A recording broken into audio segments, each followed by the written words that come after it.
All right, so in example 1.1.13, we're given a parallelogram and we're given vectors for its sides. So according to the picture, we have one side that's V and one side that's W. I want to write the diagonals A and B in terms of the vectors V and W. So this is a bit what came out of the last example. In the last example, we were asked to find the length of the diagonals, and we just used the fact that we knew the points.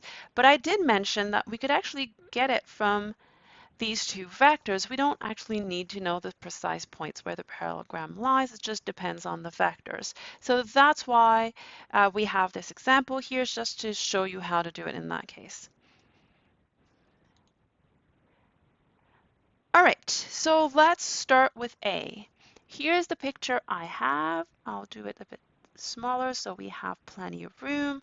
We have V and W. We have a parallelogram.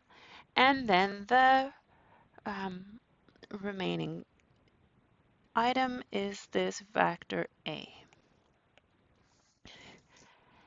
Now, maybe you remember, maybe you do not, but when we talked about the sum of vectors, there was something called the parallelogram rule.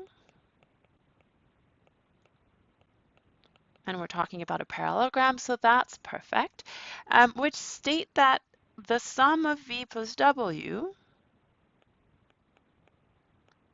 is exactly this diagonal A.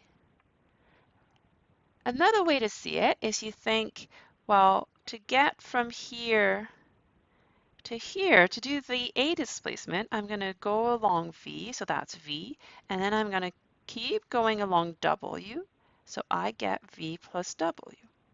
Remember, this one is W as well.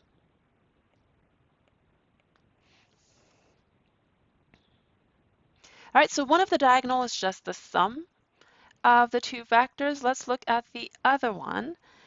So we have V again. We have W again. Now what I want is I want this vector. I'm sorry, it's not W, it's B. Excellent. All right, so here we have two options. I'll do it first by just thinking I need to go from here to here. So I'm thinking about displacement. I'm going to start by going along V, but in the opposite direction.